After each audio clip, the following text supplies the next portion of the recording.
faire dans cette galère? C'est la question que je me suis posée quand j'ai appris que Simone Signoret était allé tourner un film en RDA. Le film, c'était Mère Courage, qui est tiré d'une pièce célèbre de Bertolt Brecht. Parce que la RDA, c'était pas une destination tellement prisée, surtout après la Seconde Guerre mondiale, et d'autant que la France n'entretenait pas de relations diplomatiques ou politiques avec la RDA. Donc c'était vraiment une aventure. Et j'ai été regardé dans son livre de mémoire, là, La nostalgie n'est plus ce qu'elle était, ce qu'elle disait sur cette expérience. Et en fait, elle y consacre quelques passages, mais qui sont d'ailleurs assez positifs. Elle dit qu'elle était très contente d'aller là-bas, en RDA, et qu'il avait passé un très bon moment. Donc, mais un peu plus, eh ben, pas tellement. Et donc, c'est là où j'ai commencé à faire des recherches. Alors, elle avait plusieurs motivations pour aller en RDA. Alors, il y avait d'abord une motivation culturelle, elle estimait un très beau projet, et elle voulait montrer aussi un engagement politique à l'égard des pays socialistes de l'Est. Alors, il y a bien sûr Simone Signoret.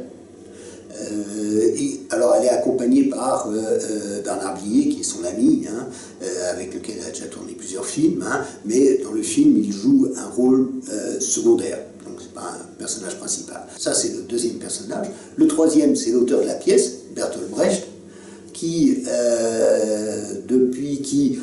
avait émigré dans différents pays, puis à la fin aux États-Unis, et qui était revenu en fait assez tardivement en Allemagne, et qui s'est installé en RDA.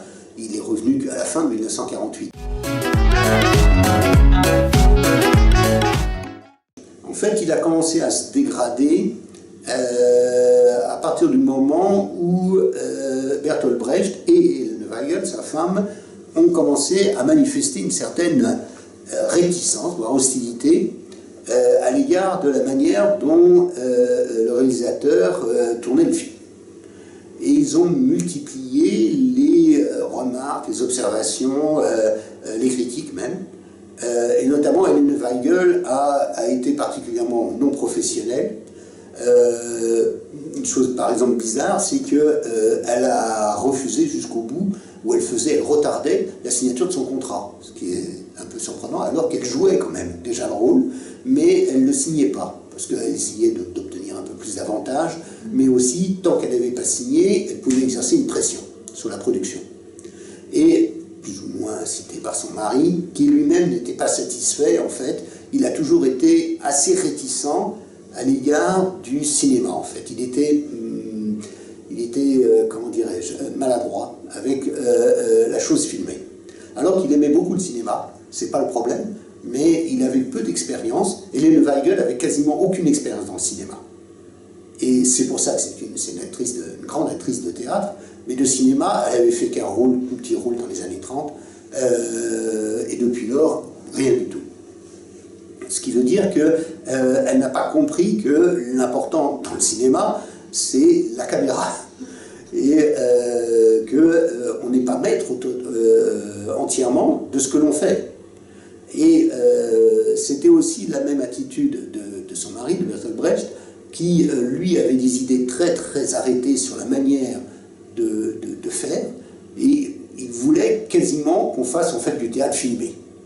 Et évidemment, Starotte, qui lui est un vrai réalisateur, ne voulait pas faire ça, il trouvait que c'était affreux, donc il y a eu des divergences, voire des tensions entre les uns et les autres. Et une fois même, alors que, heureusement, il avait été averti, il connaissait un petit peu le bonhomme Brecht, il avait des collègues qui lui avaient dit, tu sais, un autre collègue qui avait été sur le projet, là, un autre réalisateur qui lui avait dit, tu sais, ne le fais pas, tu vas pas t'en sortir avec Brecht, c'est pas possible. Et il a fait, bon, je vais essayer, mais je vais cadrer. Et il a eu obtenu de la production que jamais Brecht ne vienne sur le studio. Donc, sur le plateau, c'était interdit. Alors, mais Brecht a fait tellement de pression. En plus, Brecht, il connaissait très bien sa position personnelle. Il savait qu'elle était très forte parce que jamais la RDA n'aurait pu se priver de Brecht. Et donc il actionnait les relais qu'il avait auprès du Parti communiste, auprès des dirigeants, pour savoir très bien qu'est-ce qu'il voulait. Et donc finalement, Staroté, le réalisateur, a fini par accepter qu'il vienne sur le plateau. Et il est venu, et il a fait quasiment une colère. Il y avait du sable, évidemment, parce que c'était censé se passer dans un camp militaire. Il y avait du sable, et il a un peu trépigné, il a marché sur le sable en faisant « mais qu'est-ce que c'est que ça? Il n'y a pas de sable dans mon histoire ».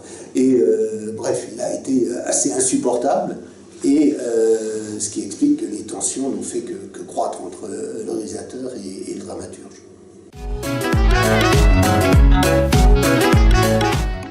Eh ben non. En fait, pour Simone, c'est une expérience plutôt positive, parce que à la fin juste avant qu'elle reparte en France, qu'elle reprenne le train pour la France, elle est reçue par le ministre de la Culture, qui d'ailleurs était lui-même un poète célèbre, et il est reçu, et il la reçoit en étant un petit peu gêné. Il lui dit qu'il est un peu désolé, qu'il y a eu des problèmes pendant le tournage avec Brecht, etc., et qu'il voudrait s'excuser. Et que si jamais Simone avait un projet, eh ben, la DEFA, la RDA, serait très heureuse d'y participer.